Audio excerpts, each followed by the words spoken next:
Hello, my friends. This is Mark Levin. Our number, 877-381-3811. 877-381-3811. Before we get to some of the other issues today,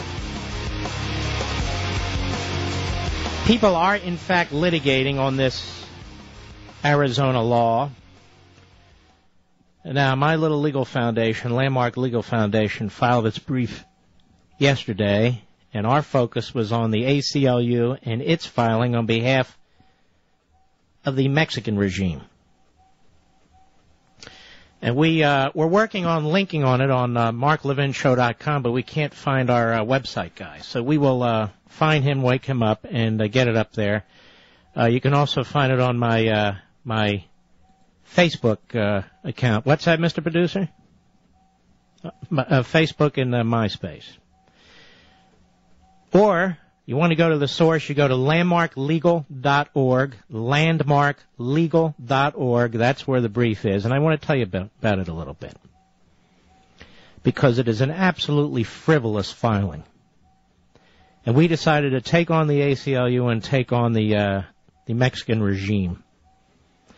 And in our summary, we say Arizona's Support Our Law Enforcement and Safe Neighborhoods Act, which is the name of the law, does not conflict with or violate any federal immigration law, any constitutional principle or provision, any statute, or any relevant judicial precedent. Plaintiff's quarrel, that would be the ACLU in Mexico, among others, is not with Arizona. Rather, it is with the federal government and its failure and refusal to implement coherent national enforcement of immigration law. The federal executive branch's policies do not uphold the laws passed by the legislative branch, and yet plaintiffs and the Justice Department in a separate lawsuit sue Arizona, a state that requires its state law enforcement personnel to comply with federal law, while other jurisdictions openly defy the law with impunity. If plaintiffs' politically motivated complaint is successful, rather than bring consistency and certainty to immigration on a national level, it will create even more chaos and confusion.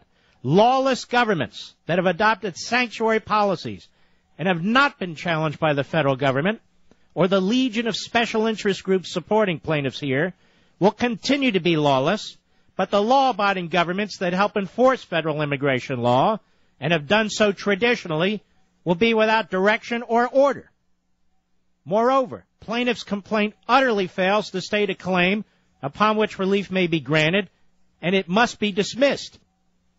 Finally, this court should refuse to consider the inappropriate, illogical, and intemperate submission of the United Mexican States.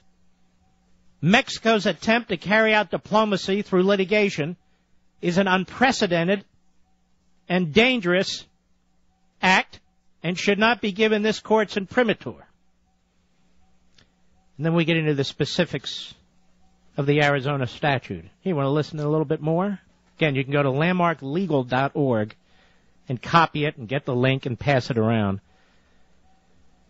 SB 27, the Arizona law, does not create any new or additional federal responsibilities. It does not establish any new or inconsistent obligations for aliens legally or illegally residing in or otherwise present in Arizona.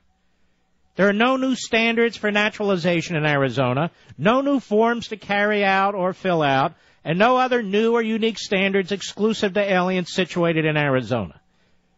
Arizona's new law continues this nation's tradition that most law enforcement activity respecting immigration, and most other criminal laws in this country for that matter, is carried out by the states. Beat cops, cops and cruisers, local detectives, etc. The federal government relies on infinite local and state decisions, actions, and untold resources to enforce federal immigration law.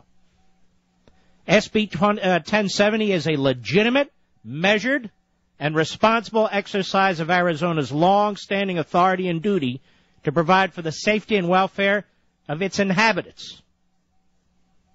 Want to hear a little more?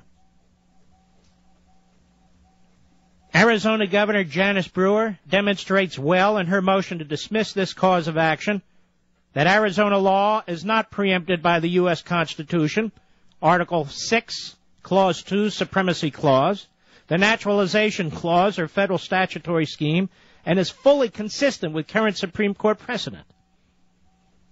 Landmark Legal Foundation offers additional important insight related to this preemption issue, plaintiff's failure to state an adequate facial constitutional challenge, and Mexico's inappropriate and unwelcome interference in this nation's business.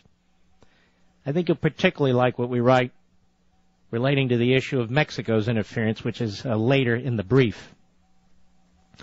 But I just want to give you a little bit of how this works. You're going to hear other hosts who do not practice law, and that's fine. Other hosts who are not constitutional experts, that's fine. I do a lot of this during the day before I prep for this program and work with a tremendous staff over there at Landmark Legal Foundation. Pete Hutchison and Mike O'Neill and Rob Levin, my brother, and Eric Christensen and our buddy Sherry and so forth. We have a great little team. Now, we say it is well established by United States versus Salerno, 1987 Supreme Court decision, that a plaintiff can only succeed in a facial challenge of a statute's constitutionality by establishing that no set of circumstances exists under which the act would be valid. That is, that the law is unconstitutional in all of its applications on its face. Well, that's not the case. Facial challenges are disfavored because they rest on speculation, run contrary to the principle that courts should not anticipate questions of constitutional law in advance of the necessity of deciding one, and thwart the will of the people. Quote from that court decision, in determining whether a law is facially invalid, we must be careful not to go beyond the statute's facial requirements and speculate about hypothetical or imaginary cases. What the ACLU and Mexico are arguing is, on its face, this is unconstitutional. We don't need a hearing. We don't need a trial. Just get rid of it. That's how arrogant the ACLU and the Mexican government are. State enforcement provisions defeat any facial challenge, we argue. In order to strike down the Arizona law, new state policies designed to support federal immigration law, this court must conclude that they are not permissible under any set of circumstances or that the provisions do not have a plain, legitimate sweep. Supreme Court Glucksberg decision. Plaintiffs cannot make that case as language in the Immigration and Naturalization Act itself, INA Section 287G, contemplates and invites state or local participation in the enforcement of immigration law, even in the absence of a formal agreement. Arizona law enforcement provisions address issues that have traditionally been subject to state regulation and upon which federal law is silent. The Act does not permit or require any state action unless there is a lawful stop, detention, or arrest and reasonable suspicion that a person is an alien unlawfully present in the United States. There is no legitimate argument with Arizona law's trigger, and certainly not one that can satisfy the stringent requirement for a facial constitutional challenge. I'm just walking you through this as we constitutional lawyers do. I hope it appeals to you somewhat to go look at landmarklegal.org where you can find it. We go on. Reasonable suspicion is a common-sense, non-technical concept that deals with the factual and practical considerations of everyday life on which reasonable and prudent men, not legal technicians, act. Ornelius versus United States Supreme Court, 1996.